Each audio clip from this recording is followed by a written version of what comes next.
Combining the rhythm and hack and slash genres seems like an absolute no-brainer. The heavy hitters of action games like Devil May Cry, Metal Gear Rising, or the Batman Arkham series all have a kind of flow to them. You know what I'm talking about, that trance-like state where you perform a sequence of parries, counters and dodges that make you feel like an absolute god. So it's only natural that, done correctly, integrating this with music would give you a stellar product. But as far as I know, it's never been done before, and the people want it. I think the closest we've ever gotten is the fantastic rhythm action game Crypt of the Necrodancer, but having played it quite a bit, that often just leads to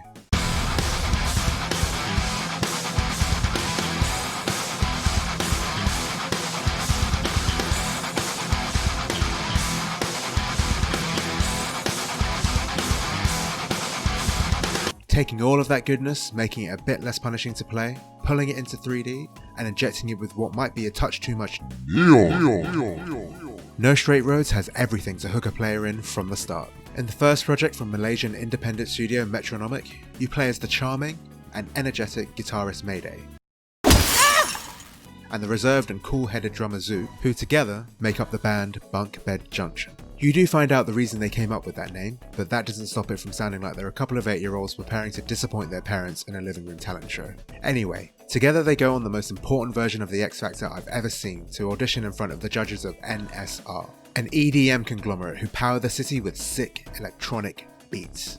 Thousands of people literally could not have the basic necessities of their lives if the judges don't come up with banging tunes. Because the place they live in, Vinyl City, gets all of its electricity from the Grand Quasar, which is fueled by the power of music. Now that, my friends, is video games. Despite bringing the house down and receiving an incredible reception by the audience, they're completely, brutally, utterly, ridiculously, heartbreakingly rejected.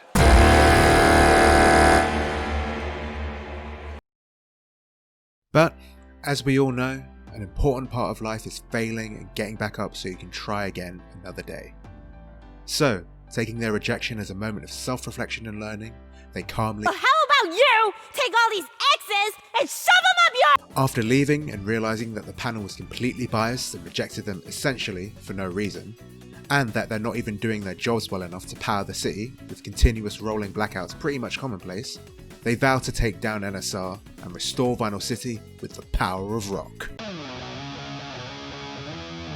Everything about this sounds like a slam dunk. You've got a vibrant world with visuals, writing, and art direction that are a great throwback to the PlayStation 2 era.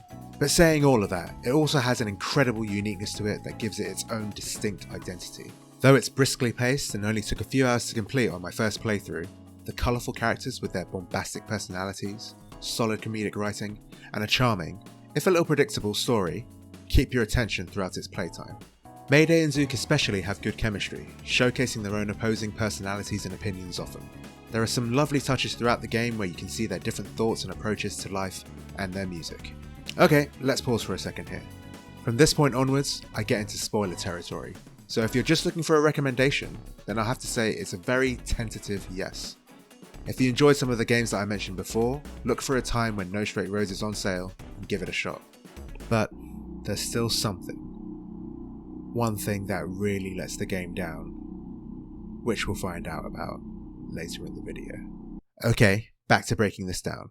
Though you've got a story that starts off with positioning EDM against rock, the music and sound design of the game are far more fluid.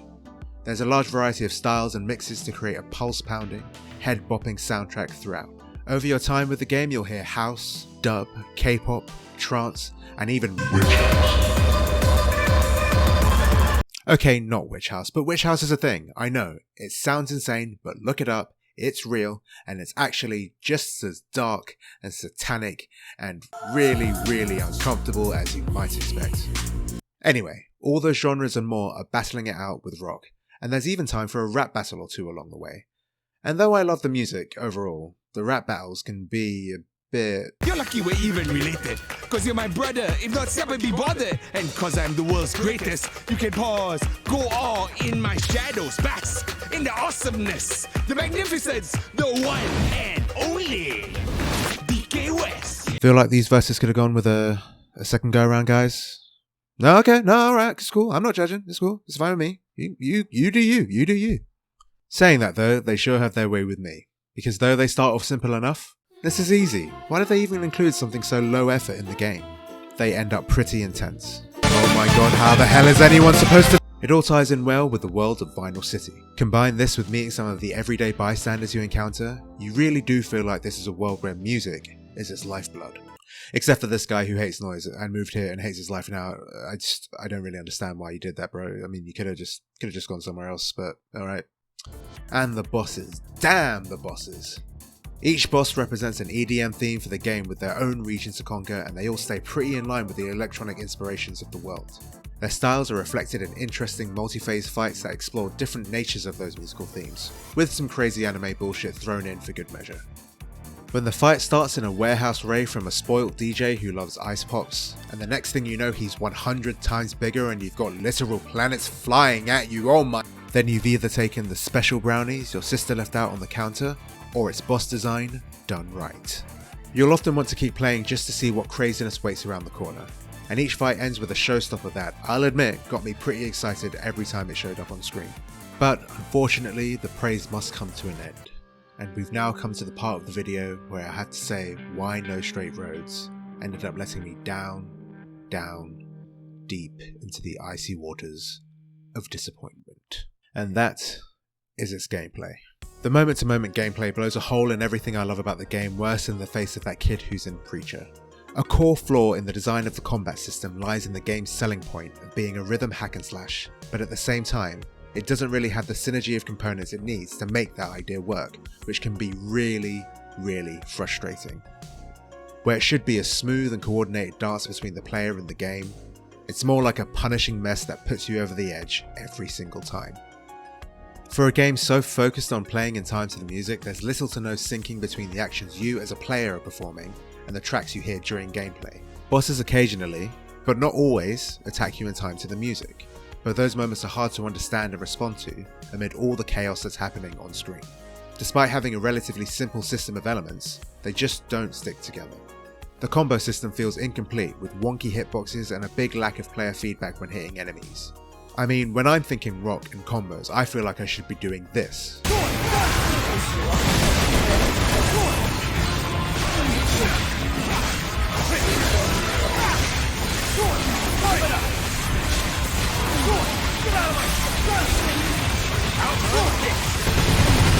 And then you play the game, and you actually end up doing this. Leave this to me.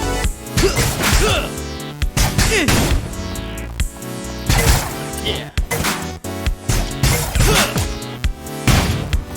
You might say it's not a fair comparison, and I'm not a petty man, I can see your point of view, but when I see a combo system in an action game alongside a counter, I'm expecting to be able to do some slick stuff to get those numbers high. Instead, you have a basic 3 and 7 hit combo, and it feels like whenever you swing your guitar or use your drums, you might as well be hitting thin air, which you sometimes do, even when you're next to the thing you're trying to hit. And although it's usually okay, there are times when the rock versus EDM meter at the top of the screen throughout the fight, which is supposed to swing back and forth depending on whether or not you're turning the tide in battle, seems to make its decisions based on what the fucking horoscope of the day is.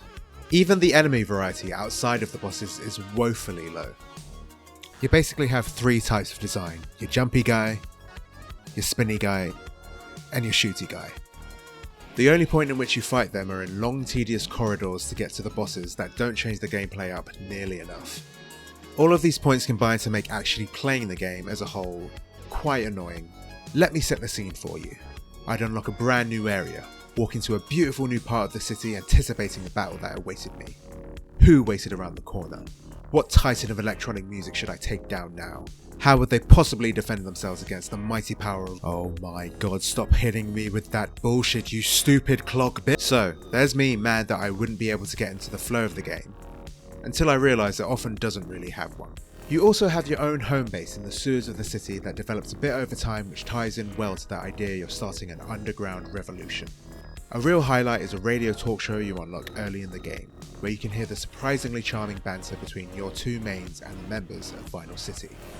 The calls that come in help give even more colour to the world that the game takes place in. But after 2 or 3 more additions, there's little to do or improve on there. Running around the city, there sometimes looks like there might be an important thing you can unlock later in the game, with doors that are blocked off behind upgradable skills. You'll eagerly await when you can get the ability to open that precious door. Run over, play your music, open it up, and it's a trophy you can look at for 3 lines of dialogue. That upgrade system exists to try and give you some sense of character progress, but the scaling and cost of the system just doesn't work. On top of that, there's a sticker system where you apply unique buffs to your weapons before fights, but the tiny percentage amounts make it seem almost worthless to use them on a regular basis. You also gain joint abilities for Mayday and Zoot to use in battle, but at their best, they're underwhelming, and at their worst... Okay, energy all charged up, fists together. It's time, baby. It's time to bust out the ultimate duet, let's rock!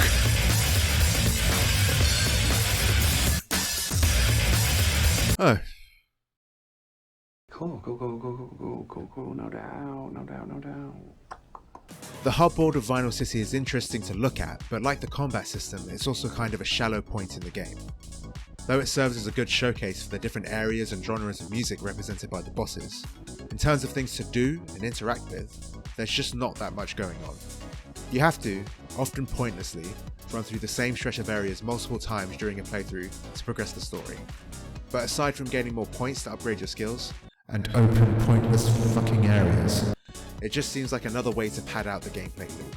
What it all really comes down to is that No Straight Roads ends up as an amazing concept for a game that just fails to reach its full potential.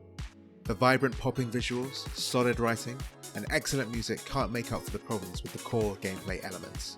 Though it's difficult to recommend, it's got such a strong heart that I still think it's worth a playthrough for anyone interested in those classic cartoonish games of old. It would be great to see a sequel to this project where the gameplay is more fine-tuned, and I think it's definitely worth keeping an eye on Studio Metronomic to see what they come up with next. Thanks for taking the time to watch my video. Let me know what you thought of it, subscribe if you want to see more, and I'll see you next time.